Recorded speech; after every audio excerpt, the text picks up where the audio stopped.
ఫిలిప్పీయులకు రాసిన పత్రిక 13వ అధ్యాయంలో ఒక మాట చదువు.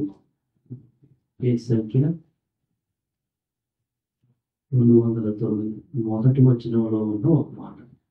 ఆతిథ్యము చేయ మరొకటి. రక్షణ పొందిన మనము ఆతిథ్యము ఇచ్చుట మరవకుండా ఉండాలి. ఆతిథ్యము అంటే ఏంటి? ఆతిథ్యం అంటే మన ఇంటికి ఎవరన్నా వచ్చిన వాళ్ళు స్ట్రేంజర్స్ అవ్వచ్చు, కొత్త వారు కావచ్చు, మనకి పరిచయం ఉన్నవారు కావచ్చు. వాటిని చేర్చుకొని వాళ్ళకి ఆదరణ కలిగించేట్టుగా నీళ్ళు ఇవ్వడం కానీ, ఆహారం కానీ, కొంత రెస్ట్ తీసుకుంటానికి, విశ్రాంతి తీసుకుంటానికి కొంచెం మంచం అట్లా ఇచ్చి రెస్ట్ తీసుకోండి, లేకపోతే చేయి వేసి రెస్ట్ తీసుకోండి. ఇవి ఆతిథ్యం ఇవ్వటం అనేది మనం మర్చిపోకూడదు. లేఖనం చెప్తా ఉంది. ఆతిథ్యం ఇచ్చే దాంట్లో జాగ్రత్త పడాలి. అంటే శ్రద్ధగా రోమిలికి రాసిన పత్రికలో 12వ అధ్యాయం 13 చదవండి వచనం. పరిశుద్ధుల అవసరములలో పాల్పొందుచు శ్రద్ధగా ఆతిథ్యం ఇచ్చుచున్నది. శ్రద్ధ అవసరం అంటే వచ్చిన వ్యక్తిని కాన్సన్ట్రేట్ చేయడం అనేది ఇంపార్టెంట్. శ్రద్ధ. ఇంకో విషయంలో ఆలోచన చేస్తే, ఒకరికి నేను ఆతిథ్యం ఇవ్వాలనే దాంట్లో శ్రద్ధ కలిగి ఉండటం. అంటే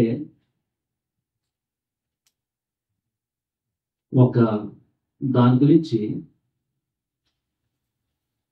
ఆలోచన చేస్తూ ఆ అవకాశం వచ్చినప్పుడు ఆతిథ్యం ఇస్తానికి రెడీగా ఉంటాం. దీనికి శ్రద్ధ అవసరం, లేకపోతే మర్చిపోతాం. అందుకనే మరొకండి అని చూసామా. సో ఆతిథ్యము మనము మన సంఘంలో ఉన్న బిడ్డలకి ఇవ్వచ్చు.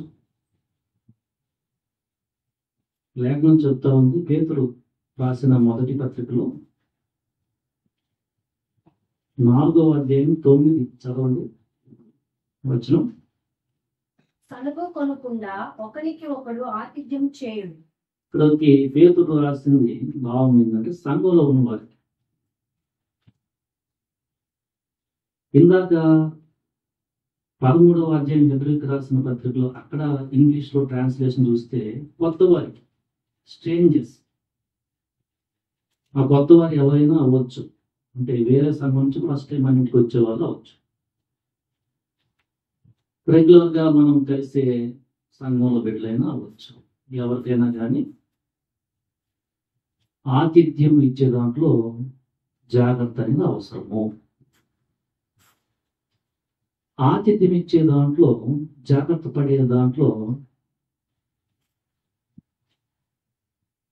మనం ఒక్కరమే ఆతిథ్యం ఇవ్వలేం కదా. మ్యారేజ్ అయిన వాళ్ళు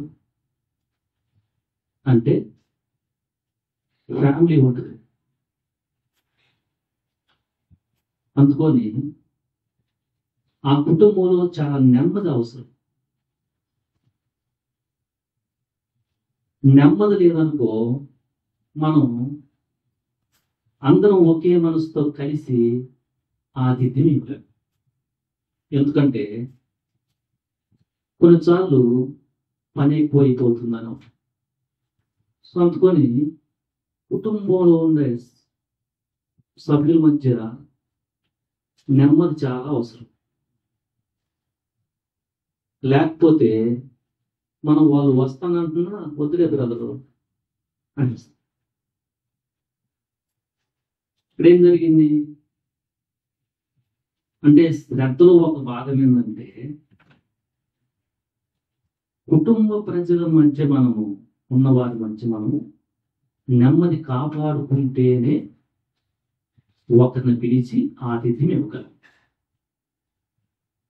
ఎందుకంటే ఆతిథ్యం ఇచ్చేటప్పుడు భోజనం ప్రిపేర్ చేసేటప్పుడు ఒక్కరిని చేయగలరు, ఒక్కరు చేయగలరు. వెళ్ళి కూరగాయలు ఇచ్చేవాళ్ళు ఒక్కరు ఉంటారు ఇంట్లో, వాళ్ళకి నీళ్లు పెట్టేవాళ్ళు. సో ఇలా ఒకరు చేయలేరు కాబట్టి మనకి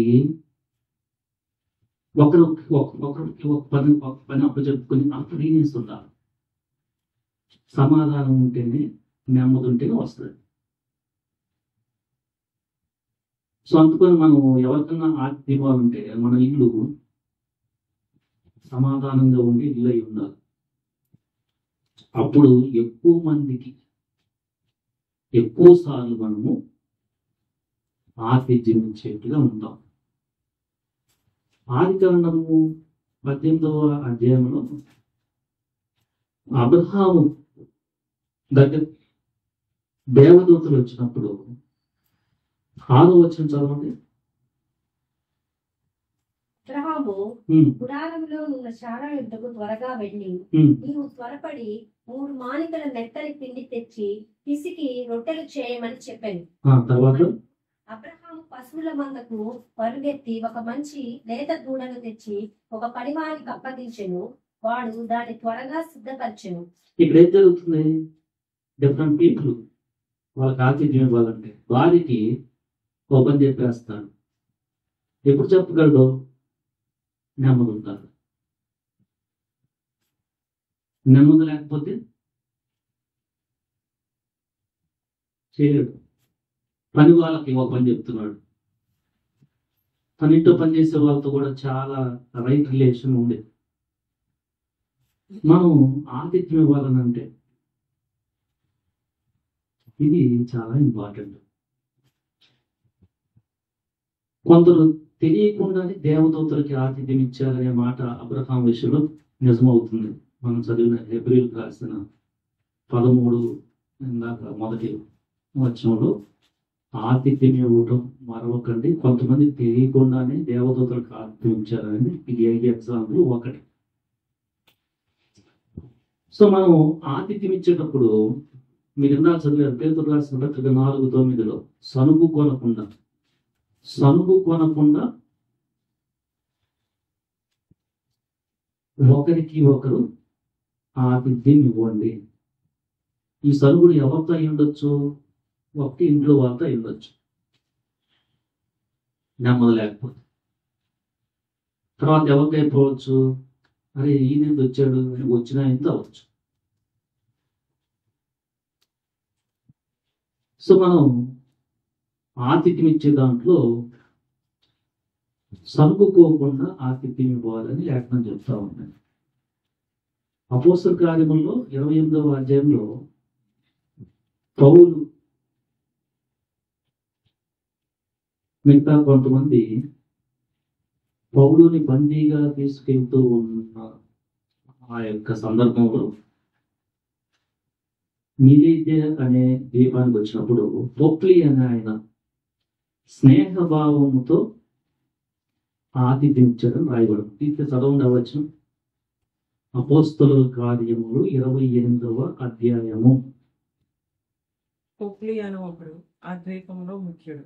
అతనికి ఆ ప్రాంతంలో భూములుండెను. అతడు మమ్మల్ని చేర్చుకొని 3 దినములు స్నేహభావంతో ఆతిథ్యం ఇచ్చి.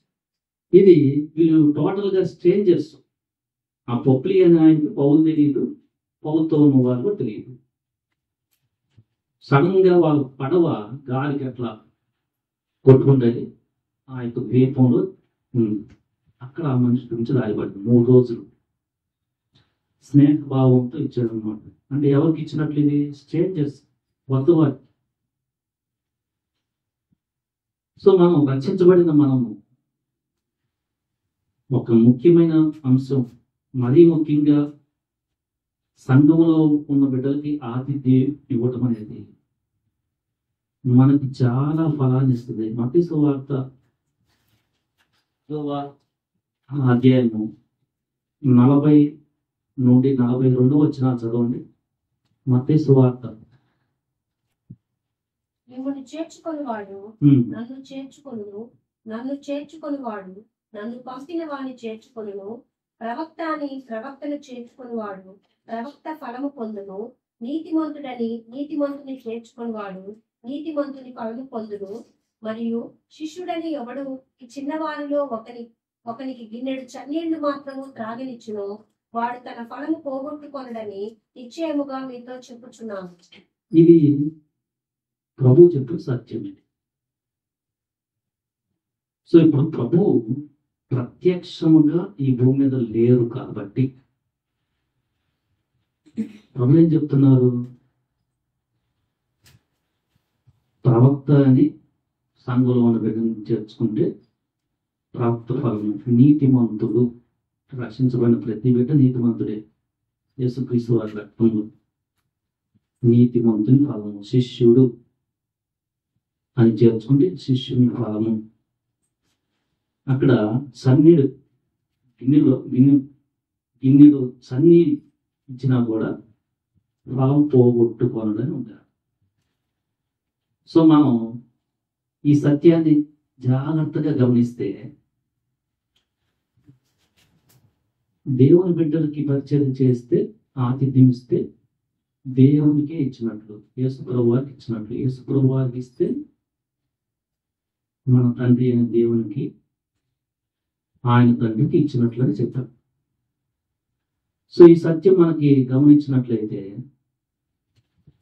ఆతిథ్యం ఇచ్చే దాంట్లో సంఘంలో ఉన్న బిడ్డలకి మనకి శ్రద్ధ అనేది వస్తుంది. ఆ వాక్యం అర్థమైతే ఎవరన్నా సడన్ గా బ్రదర్ ఇటు పోతా వస్తాం, వీటికి వస్తాము అని అంటే ఇంకా చాలా మంచి అవకాశం అనుకుంటాడు. రండి బ్రదర్. యేసుప్రభు వారు అక్కడ పెద్ద ఖర్చు అయ్యేట్టు కూడా చెప్పలా. మంచి నీళ్ళు ఉంటే ఎంత సింపుల్ గా చెప్పారు. ప్రతి ఒక్కరి దగ్గర దాదాపుగా మంచినీళ్ళు ఉంటాయి, సన్నీళ్ళు. వేడి చేసి ఇవ్వాల్సిన పని కూడా లేదంట. ఒకవేళ అది లేకపోతే, వేడి చేసే అవకాశం లేకపోతే, సో మనం సనుక్కోకుండా ఎంత చేస్తే మనకు అంత లాభం. ఇది ప్రభు చెప్తుంది. యేసు ప్రభు భూమి మీద ఆయన ఉన్నప్పుడు ఆయన చేర్చుకున్న కుటుంబాలు చాలా ఉన్నాయి. బేతనీయలో మార్త, మరియా, లాజరు ఆ కుటుంబం ఎప్పుడు చేర్చుకుంటూ ఉంటారు. రక్షణ అనుభవం వచ్చిన తర్వాత జక్కయ్య చేర్చుకోవడం, ఇంటికి వెళ్ళవటం చూసాం. సొంకరి మత్తయి కూడా, ఆయన కూడా యేసు ప్రభు వారు పిలవగానే మా ఇంటికి రమ్మని చెప్పాడు. లూదియా అనే స్త్రీ కూడా, మీరు నేను దేవుణ్ణి నమ్మాను అని మీరు అనుకుంటే, ఆమె బాప్తిజం పోయిన వెంటనే ఆమెకు కలిగింది ఏంటంటే, మా ఇంట్లో ఉండండి అని చెప్తాము. అపోస్తలుల కార్యం 18. ఇంకా మనకి రోమీకి రాసిన పత్రిక 16వ అధ్యాయంలో ఒక మాట ఉంటుంది గాయి గురించి. తీసి ఎవరైనా చదవండి. ఆయన ఒక వెరీ గుడ్ ఎగ్జాంపుల్. రోమీకి రాసిన పత్రిక 16:23 చదవండి. 23. నాకును యావత్ సంఘముకును ఆతిథ్యమిచ్చు గాయియు మీకు వందనములు చెప్పుచున్నాడు. పౌలుకి ఇస్తున్నాడు, సంఘంలో ఉన్న బిడ్డలందరికీ తన ఆతిథ్యం ఇస్తున్నాడు. Best example. పౌలు గారు కూడా అప్పట్లో ఒక ప్రాంతం నుంచి ఇంకో ప్రాంతానికి వెళ్తూ ఉంటారు కాబట్టి, ఫిలెమోను నేను మీ ఇంటికి వచ్చినప్పుడు బస సిద్ధం చేయి అని అడగటం చూస్తున్నాం. ఆతిథ్యం ఇచ్చే దాంట్లో మనకి ఎంత గ్రహింపు ఉంది. సేవకుడు మీ ఇంటికి వస్తున్నాను అని చెప్తే మీరు చేయాల్సింది ఏంటి? రండి అన్న. అది ఇంపార్టెంట్. ఎందుకంటే మీ ఇంటికి వస్తేనే మీరు ఆతిథ్యం ఇవ్వగలరు. మంచి నీళ్ళు అయినా అదే చర్చకు వస్తే సేవకులు మీకు ఆతిథ్యం వస్తారు. టీచ్ మీరు పోగొట్టుకుంటున్నారు. సో అది చాలా ఇంపార్టెంట్. సో అది ఎప్పుడు రాదు. మళ్ళా కొన్నిసార్లు మళ్ళా ఆ సేవకులు మీటికి వస్తారు, అనకపోవచ్చు. సో ఆ మాట అన్నప్పుడు మనం కన్ఫ్యూజన్ అవ్వకుండా కూర్చోబెట్టి మంచినీళ్ళు ఇచ్చిన మాకు బాగుంటుంది. ఇది నాకు ధన్యత. ఎవరన్నా దేవుని బిడ్డ వచ్చి, అమ్మ ఇటు ఈ ఊరు ఎంత వస్తున్నాను, ఇక్కడ పలానా ఎగ్జామ్ రాస్తానికి వచ్చాను, మేము చూసి వస్తామని వస్తున్నాం అన్నారు. ఇంకా అవకాశం వాళ్ళు ఎప్పుడు కూడా ఇక్కడ రాలేరు కూడా. రావచ్చు, ఆ అవకాశం అలా రాకపోవచ్చు. సో అందుకని మనము ఈ చిన్న సహవాసంలో ప్రతి నెల ఒకరి ఇంట్లో దీనికి అవగాహన రావాలంటే దేవుని బిడ్డలు వచ్చి ప్రార్థన చేస్తారు ఎవరైతే అని మనం చెప్తున్నాం. ఎందుకంటే దీంట్లో ఎదుగుతానికి. సో ఇక్కడ ఎవరికి ఫలం మనకి చేస్తే మనకి డబ్బులు లేవని వచ్చే ఆదోర్తన పక్కన పెట్టే మనం ఏం చెప్పాం? టీ ఇచ్చిన సరిపోదు. సో టీ ఇచ్చే అవకాశం ఏదో ఒక నెల వస్తుంది. 2 నెలల్లో టీ ఇచ్చే అవకాశం ఇంట్లో లేకపోయినా ఖచ్చితంగా మనం జాగ్రత్త చేసుకుంటే 2 నెలలైనా వస్తుంది. కానీ మనకి ఎక్కడ ప్రాబ్లం? వస్తే ఏం చేయాలో అది మీ స్థానం బట్టి చేస్తారు. కానీ మనం మినిమం ఏం చెప్తున్నాం? ఆ తక్కువ మనసు ఉంటే కొన్న దాంట్లో సంతోషం, లేకపోతే చేర్చుకోవడంలో లేట్ అయిపోతుంది, టీచ్ చేయడం ఏమవుతుంది? దాంట్లో మనకు చాలా దీనత్వం ఉంటుంది. సో కొన్నిసార్లు టీ ఇచ్చే కాదు, మనకి బిస్కెట్ అయినా ఇచ్చే అవకాశం ఉంటుంది. ఇచ్చే అవకాశం రేపు మళ్ళీ రాకపోవచ్చు. సో అందుకొని ఇంత చేసాము ఇంత చేస్తున్నాం అని కాదు, మనకున్న దాంట్లో ఈ మనసు ఎంత ఉంది అని ప్రభు చూస్తాడు. సో మనము ఈ శ్రద్ధ చాలా అవసరం. మన గ్రహింపు రావాల్సిన దేవుని బిడ్డను చేర్చుకుంటే ప్రభువుని చేర్చుకున్నట్లే, మన తండ్రి అయిన దేవుని చేర్చుకున్నట్లే ఈ అవగాహన మనం కలిగి మన సంఘంలో ఉన్న ఈ సమయంలోనే కాదు,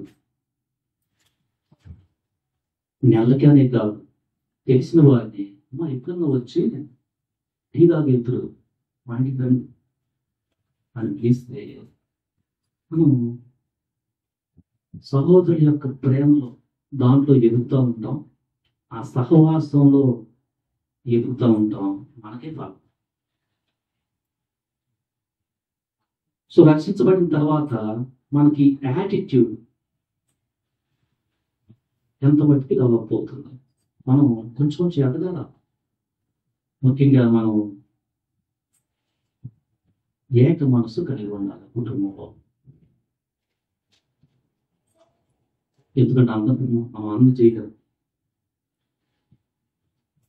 ఎందుకంటే ఏక మనసు లేకపోతే ఇప్పుడు ఎంతగాలు ఆ తర్వాత సొనుక్కోకుండా స్నేహభావంతో మనం ఇన్నిటి సన్నిధి చాలు. ఇక్కడ చాలా ఇంపార్టెంట్ విషయం ఏంటంటే మనకు కావాల్సిన తక్కువ మనసు. రండమ్మ వెళ్తున్నారు, రండి కూర్చోండి. కూర్చోవటం కూడా మనకి ఆతిథ్యం ఇవ్వడమే వాళ్ళకి మనం. ఎందుకంటే వాళ్ళకి ఆదరణ కలిగజేస్తున్నాం. ఆ కూర్చుంటానికి ఏమవుతుంది, ఆల్రెడీ చేయకుంటుంది. ఆతిథ్యం ఇచ్చే భాగంలో రెస్ట్ఫుల్గా కాసేపు కూర్చొని ఫ్యాన్స్. సో కొన్ని ధనంతో అంత ముడిపడి కాదు, కాబట్టి మనకి శ్రద్ధే మనకి తక్కువ ఉండొచ్చు. అందుకొని ఈరోజు మనం ప్రభు ఆతిథ్యం ఇచ్చే దాంట్లో రక్షించబడిన మేము మరవకుండా శ్రద్ధ కలిగి సనుకోకుండా స్నేహభావంతో మేము నీ బిడ్డలకి దూర ప్రాంతం నుంచి వచ్చే నీ బిడ్డలకి మేము ఆతిథ్యం ఇస్తున్నట్లుగా ఎల్లప్పుడూ మా కుటుంబంలో ఒక మనసు, ఏక మనసును అనుగ్రహించండి. సునేమిరాలు 2వ రాజు 4వ అధ్యాయంలో ఆ దైవజనుడు ఎలీషా వస్తూ ఉన్నప్పుడంతా ఆయన కోసం ఒక గది కట్టించి ఆయన రెస్ట్ఫుల్గా ఒక చదువుకుంటానికి ఒక బల్ల ఇవన్నీ వేసి ఆ దైవజనుడు ఆ ఊరికి అటు నుంచి వాళ్ళ ఊరు వైపు వెళ్తున్నప్పుడల్లా అక్కడికి వచ్చేవాడు. ఎంత శ్రద్ధ. చివరిగా ఆ మాట చదువు 2వ రాజు 4వ అధ్యాయం చదవండి. 8 నుంచి చదవండి. 8, 9, 10 వచ్చినారు. 3 చదవండి. దినమందు ఎలీషా షూనేము పట్టణమునకు పోగా అచ్చట ఘనురాలైన ఒక స్త్రీ భోజనమునకు రమ్మని అతని బలవంతము చేసెను గనుక అతడు ఆ మార్గమున వచ్చినప్పుడెల్లా ఆమె ఇంట భోజనము చేయించు వచ్చెను. కాగా ఆమె తన పెనిమిటిని చూచి మన ఎద్దుకు వచ్చుచూ పోవచ్చున్నవాడు భక్తిగల దైవజనుడని నేను ఎరుగుదును. కావున మనము అతనికి గోడ మీద ఒక చిన్న గది కట్టించి అందులో అతని కొరకు మంచము, బల్ల, పీట, దీపస్తంభము నుంచుదుము. అతడు మన యొద్దకు వచ్చినప్పుడల్లా అందులో బస చేయవచ్చునని చెప్పాను. చూడండి,